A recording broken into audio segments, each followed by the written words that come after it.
요즘 곳곳에서 일할 사람 구하기가 어렵다는 하소연이 나옵니다. 특히 식당이나 공장, 농촌처럼 힘든 일 하는 곳에서 상황이 더 심각한데 코로나 이전에 비해서 외국인 노동자가 적은 것도 큰 이유입니다.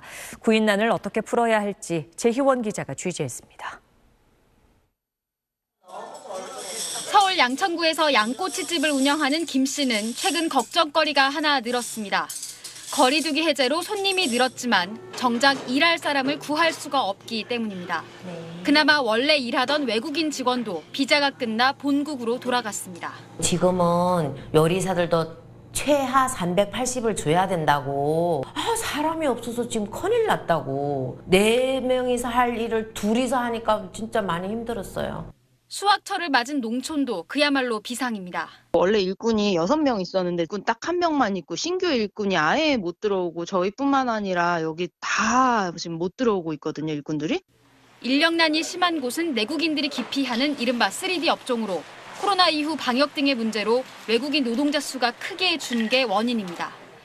실제로 지난달 기준으로 일하기 위해 국내에 들어온 외국인 노동자는 코로나 이전인 2019년보다 45만 명이나 줄었습니다.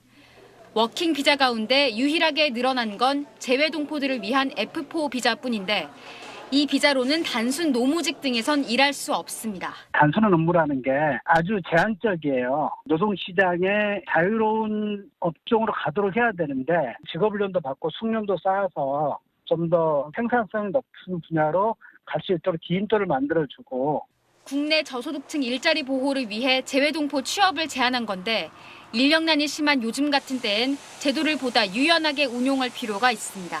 SBS 재희원입니다.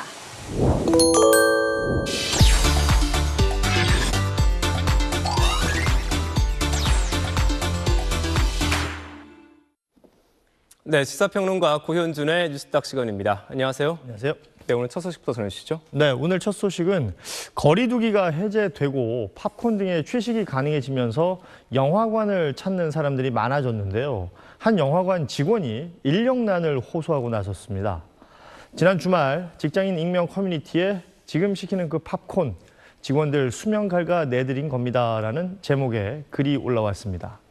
한 영화관 직원이라는 글쓴이는 코로나19 이전에는 영화관당 직원이 6명에서 7명 있었고 아르바이트생도 20명에서 50명씩 있었는데 지금은 직원 3명이 3교대 근무를 하고 있다며 화재, 안전 문제, 그 어떤 사건, 사고가 터져도 해결 못 해드린다고 호소했습니다. 특히 지난달 25일부터 영화관 취식이 가능해지고 흥행 예상작이 개봉이 됐는데도 본사는 옥수수, 팝콘, 컵 등 기본 물품 등을 보충하지 않는다고 지적했습니다. 이처럼 열악한 상황이 맞물려서 직원들은 12시간씩 밥은커녕 화장실도 못 가고 일하고 있다고 하는데요. 다른 영화관 직원들도 우리도 마찬가지라며 공감을 표했습니다.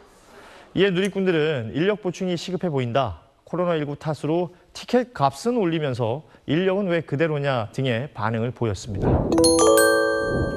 빠른 경기 회복세로 대기업들이 역대 최대 실적을 올리는 가운데 중소기업들 상황은 완전히 다릅니다. 치솟는 생산 원가를 납품가에 반영하지 못해 어려움이 더 커졌다는데요. 당장 가장 힘든 부분인 전기료와 인력난 문제를 이성훈, 한상우 기자가 차례로 짚어봅니다. 충남 아산의 한 금속가공 표면 처리 업체입니다. 모든 공정에 전기를 쓰는데 대부분 낮 시간대에 몰립니다. 9시부터 16시까지가 우리가 제일 많이 쓰는데 이때가 전기요금은 또 제일 비싼 거예요.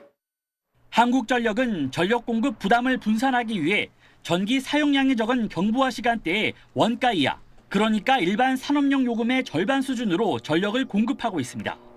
이런 혜택을 이용하려고 상위 30대 대기업은 전력 사용량의 54%를 경부화 시간에 집중시켰지만 중소기업은 엄두를 못 냅니다. 대기업은 자동화나 전력 저장 시스템 구축을 통해 심야에 집중 조업이 가능하지만 중소기업은 이런 설비 투자가 쉽지 않기 때문입니다. 인력난도 조업 시간 조정을 가로막습니다. 대기업 같은 데는 인력난이 중소기업보다는 심하지 않기 때문에 24시간 계속 가동을 하고 있지만 주 52시간 제도가 시행이 되면서 야간의 경부화 시간대에 저희가 작업을 할 수 없기 때문에 대기업들의 집중적인 경부화 전력 사용으로 한전은 원료가 비싸 전력 사용량이 많을 때만 돌리는 첨두부화 발전 설비의 경부화 시간대 가동률을 2017년 22%에서 올해 상반기 34%까지 높여 발전원가 상승으로 이어졌습니다. 최근 5년간 한전이 중소기업에 판매한 전기요금은 대기업보다 17%가량 비싸 중소기업 10곳 가운데 9곳이 부담을 호소합니다. 대기업의 그 혜택이 집중되는 정부와 요금의 할인폭을 줄여서 중소기업이나 녹색 프리미엄 제도를 이용하는 기업들에게 인센티브로 제공되어야 된다고. 이미 4분기 전기요금 인상이 결정되는 등 전기료 부담은 갈수록 커질 수밖에 없는 상황. 중소기업의 시름을 덜어줄 요금 체계 개선이 필요합니다. SBS 이성훈입니다. 경기도 고양에서 작은 제조업체를 운영하는 임모 씨는 한국인 생산직 구하기를 사실상 포기했습니다. 이 광고를 하면 60대신 분, 59년생, 55년생 그런 분이 오면 힘쓰는 일이나 불순물을 눈으로 확인해 걸러내는 작업 등을 해야 해 젊은 사람을 선호하지만 찾을 수조차 없습니다. 외국인 근로자에 의지할 수밖에 없는데 코로나 이후 구하기가 하늘의 별따기입니다. 그래도 막 그 코로나 있기 전에는 광고 내면은 거짓말하고 막 줄을 섰어요. 근데 지금은 뭐 아예 그냥 전화도 없으니까 외국인 노동자 아예 없어요.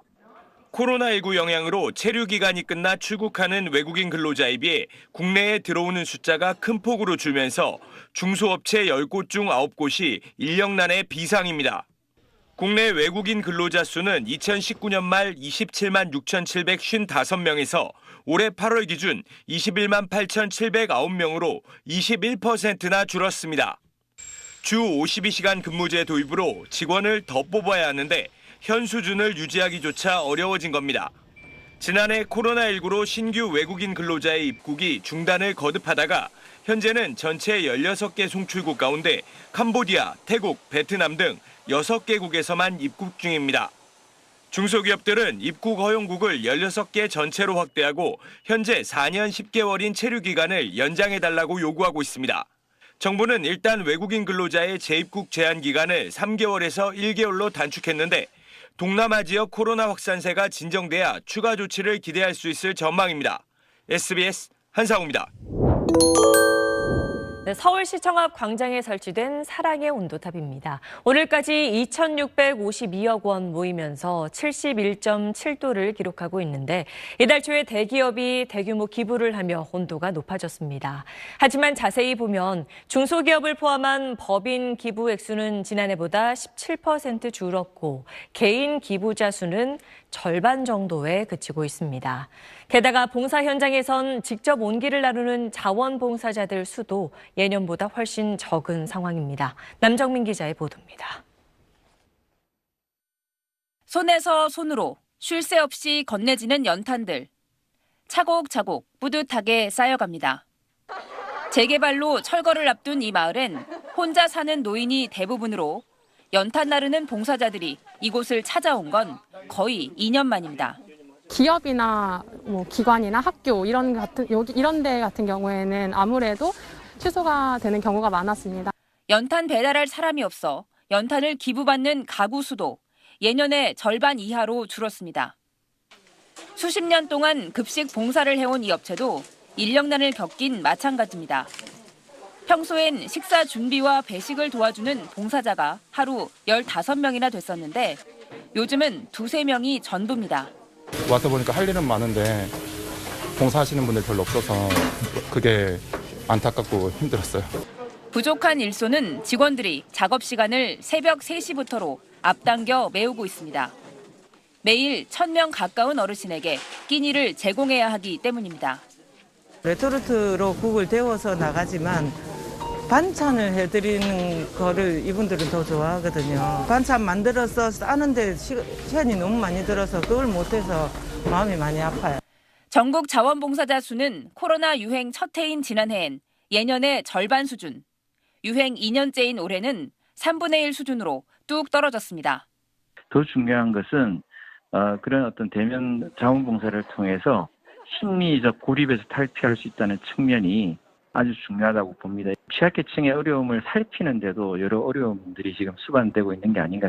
새해엔 코로나19 유행이 종식돼 일상으로 돌아갈 수 있기를 봉사 현장에서도 간절히 바라고 있습니다. SBS 남정민입니다. 코로나 사태가 계속되면서 농촌의 인력난이 심각합니다. 농촌 노동력의 한 축을 담당했던 외국인 근로자를 구하지 못해 발을 구르고 있습니다. 강혁구 기자가 전합니다.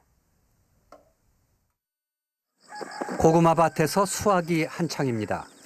5,000제곱미터 가까운 면적인데 일하는 인부는 3명이 전부입니다.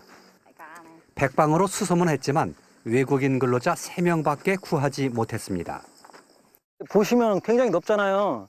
넓은데 이거 지금 몇 날 며칠 하게 생겼어요. 이거 한 하루나 이틀 정도면 다 끝나야 되거든요. 사람들이 구하기가 마땅치 않아가지고.